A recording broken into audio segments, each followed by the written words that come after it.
नमस्कार, एजुकेशन नगरी की खास पेशकश एजुकेशन बुलेटिन में आपका स्वागत है। मैं हूं आपके साथ दीपशिखा।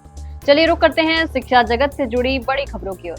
एसआई भर्ती 2021 से जुड़ा मामला एक बार फिर से सुप्रीम कोर्ट में पहुंच गया है। अचयनित अभ्यर्थियों की ओर से कैविएट दायर की गई है। ये कैविएट कैलाश चंद्र शर्मा और प्रमोद कुमार ने अधिवक्ता हरिंदर नील के माध्यम से दाखिल की है। कैविएट में अनुरोध किया गया है कि यदि राज्य सरकार या चयनित अभ्यर्थी राजस्थान हाईकोर्ट के फैसले के खिलाफ अपील करते हैं तो सुप्रीम कोर्ट याचिकाकर्ताओं का पक्ष सुने बिना कोई आदेश पारित न करे। उल्लेखनीय है कि राजस्थान हाईकोर्ट ने एकल पीठ के आदेश पर मुहर लगाते हुए एसआई भर्ती 2021 को रद्द कर दिया था। इसी निर्णय के खिलाफ संभावित अपील को देखते हुए अचयनित अभ्यर्थियों ने पहले ही कैविएट दाखिल कर दी है। अब मामला सुप्रीम कोर्ट में सुनवाई की दिशा में आगे बढ़ सकता है, जिससे भर्ती प्रक्रिया पर अंतिम निर्णय शीर्ष अदालत से आने की संभावना है। प्रदेश में लगातार बेरोजगारी बढ़ती जा रही है। पिछले 2 सालों में भर्तियां तो आ रही हैं, लेकिन उम्मीद के मुताबिक पद नहीं होने से युवा नाखुश भी नजर आते हैं।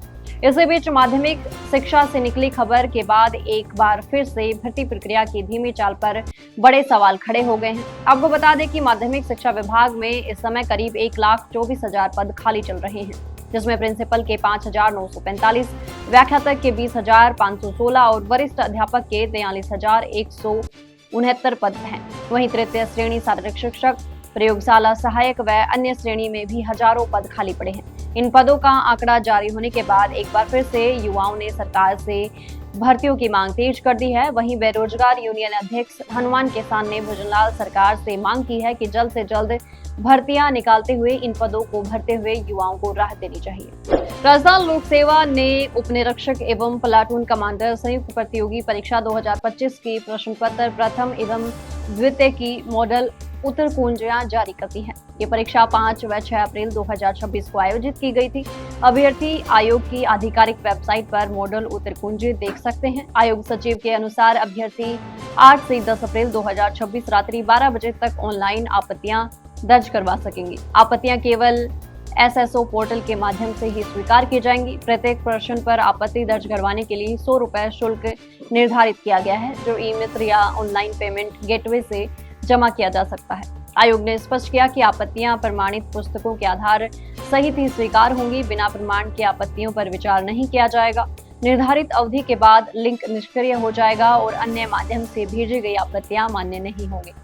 प्रतियोगी परीक्षाओं में पेपर लीक और फर्जी चयन से जुड़ी शिकायतों का बोझ बढ़ने से एसओजी पर दबाव बढ़ गया है। एसओजी के पास करीब 5,700 शिकायतें लंबित हैं, जिसमें से केवल लगभग 400 मामलों में ही कार्रवाई हो पाई है। स्टाफ की कमी के कारण जांच की गति प्रभावित बताई जा रही है। बताया गया है कि एसओजी में सीमित अधिकारी होने से प्रत्येक अधिकारी के पास औसतन 170 फाइलें हैं। रोजाना लगभग 50 नई शिकायतें मिलने से लंबित मामलों की संख्या लगातार बढ़ रही है। कई मामलों में तकनीकी जांच, दस्तावेजों का मिलान और अलग अलग जिलों में जांच के कारण समय लग रहा है।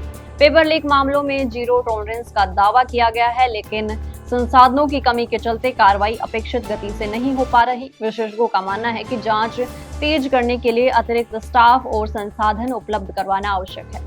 संस्कृत शिक्षा विभाग द्वारा जारी अधिशेष कार्मिकों की सूची को अदालत में चुनौती दी गई है। ये याचिका शंकर लाल सहित अन्य अध्यापकों ने दायर की है। याचिकाकर्ताओं की ओर से अधिवक्ता रामप्रताप सैनी ने न्यायालय को बताया कि 6 अप्रैल 2026 को जारी सूची में लेवल 1 और लेवल 2 शिक्षकों को अधिशेष घोषित कर दूरस्थ जिलों में पदस्थापित कर दिया गया, जबकि उनके मूल जिलों में पद रिक्त हैं। याचिका में आरोप लगाया गया कि संबंधित शिक्षकों को बिना सुनवाई का अवसर दिए अवशेष घोषित किया गया, जो प्राकृतिक न्याय के सिद्धांतों के विपरीत है। साथ ही पति पत्नी एक ही स्थान पर नियुक्ति से जुड़े मामलों की भी अनदेखी की गई। याचिकाकर्ताओं का कहना है कि कई शिक्षकों द्वारा की गई परिवेदनाओं पर भी विभाग ने विचार नहीं किया और मनमाने ढंग से सूची जारी कर दी।